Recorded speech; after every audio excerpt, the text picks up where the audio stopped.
Olá a todos, vou dar início aqui à apresentação do trabalho intitulado BIM e Ensino Híbrido para a Gestão da Construção. Trabalho esse realizado por mim, Wesley Lima e Sávio Melo. E esse trabalho vai seguir a seguinte estrutura, né? Inicialmente vai ser feita uma introdução, onde vai ser caracterizado um pouco do componente curricular no qual essa experiência aconteceu. Em seguida, falando um pouco da sala de aula invertida e rotação por estações, como que elas foram aplicadas na disciplina.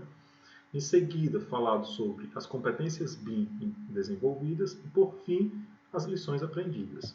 Então, essa experiência didática ela acontece no componente curricular Gestão da Construção. Esse é um componente curricular obrigatório do curso de Engenharia Civil da Universidade Federal do Rio Grande do Norte. Tem uma carga horária de 60 horas e a abordagem que foi utilizada foi uma abordagem teórico-prática, né? Sendo essa disciplina ofertada, né, aos alunos do sexto período, e essa experiência ela acontece no semestre letivo 2019.1. Nesse semestre, houveram duas turmas, uma no turno matutino, com 20 alunos, e outra no turno vespertino, com 14 alunos. Falar um pouco agora sobre a utilização do ensino híbrido na disciplina. Então, o ensino híbrido ele possui algumas modalidades. As modalidades que foram utilizadas nessa experiência didática foram a sala de aula invertida e a rotação por estações. É importante frisar que essas duas modalidades elas atuaram de modo a uma complementar a outra. Então, na sala de aula invertida, os alunos eles recebiam o conteúdo previamente no ambiente de aprendizagem virtual, que no nosso caso foi utilizado o Google Classroom, e nesse ambiente de aprendizagem virtual, os alunos recebiam, né, conteúdos no primeiro momento, conteúdos sobre os fundamentos do BIM, né, na primeira experiência foi trabalhado os conceitos, usos e vantagens, e em um segundo momento foi utilizado, né, conteúdos com relação ao BIM, aos usos do BIM para orçamentação e planejamento. Vale lembrar que esses conteúdos eles eram fornecidos aos alunos através de diversas modalidades, né, como livros, artigos científicos, vídeos. Então, o mesmo conteúdo ele era entregue de maneira diversificada, entendendo que alguns alunos iriam compreender melhor os conceitos através de uma leitura, de um artigo, outros através de um vídeo, e mesmo com a associação dessas duas modalidades, né, de conteúdo. Então, a experiência ela pode ser dividida num primeiro momento, né, foi trabalhado os conceitos, usos e vantagens. Em um segundo momento, os usos do BIM para orçamentação e planejamento. E em um terceiro momento, uma atividade mais prática, voltada, né, para a utilização do software Revit e Navisworks, com foco, né, na extração automática de quantitativos e planejamento da obra.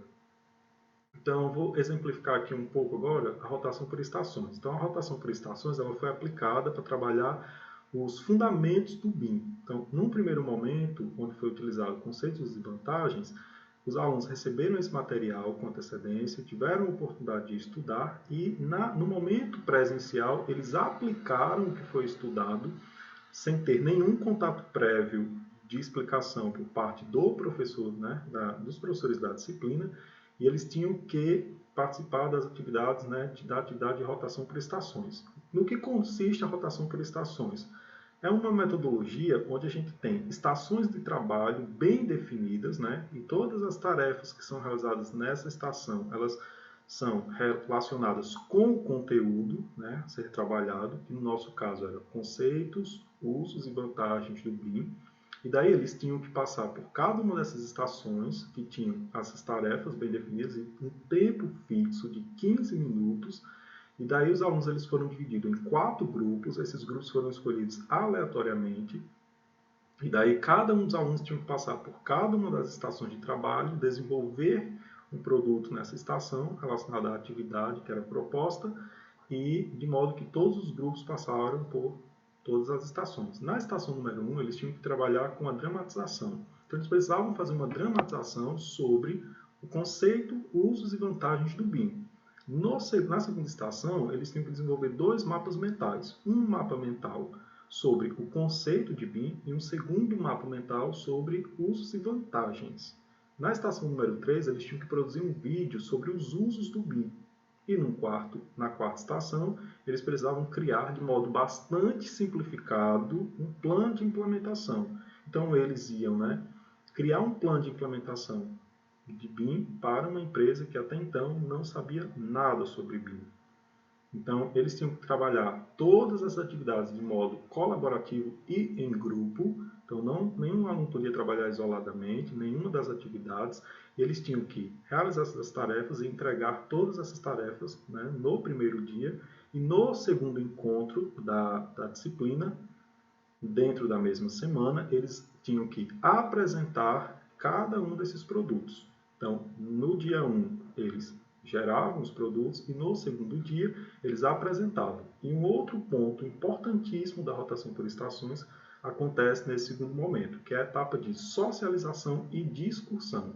Então, os professores da disciplina, conjuntamente com os alunos, aprofundaram, os conceitos, usos e vantagens. Então, após os alunos estudarem na sala de aula invertida, após aplicarem na rotação por estações e apresentarem os produtos gerados em cada uma dessas estações, os professores, discutiam de modo mais aprofundado e de modo a preencher alguma lacuna que tivesse ficado no estudo desses alunos, ao longo dessa trajetória de sala de aula invertida e rotação por estações. E daí a gente fecha, tudo que foi feito aqui repetiu-se nesse segundo momento, onde foi trabalhado o uso do BIM para orçamentação e planejamento.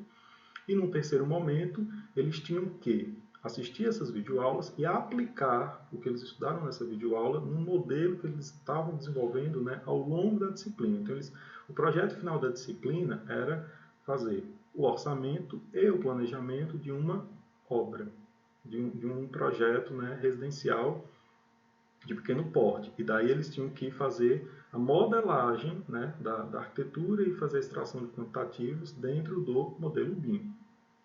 Dessa forma, a gente conclui, que dessa experiência puderam ser trabalhados, as competências BIM individuais, que são definidas por Suka, Shir e Williams, do tipo essenciais de domínio e execução. Essenciais de domínio e execução por quê? Porque eles têm a oportunidade de trabalhar, pôr em prática habilidades individuais, dentro do trabalho colaborativo. Além disso, a experiência de rotação por estações, permitia com que eles gerassem produtos que estavam relacionados ao BIM, ao que eles estavam estudando, de fundamentos, de usos, e eles entregavam também ao final da disciplina, eles tiveram a capacidade de usar ferramentas BIM para a modelagem, de um projeto.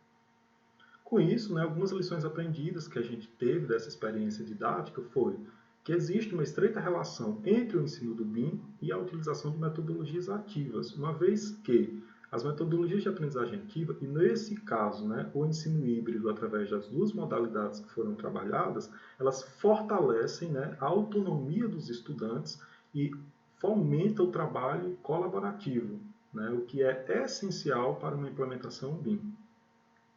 Muito obrigado a todos pela atenção. Qualquer contato poderá ser feito através dos 2 e-mails abaixo.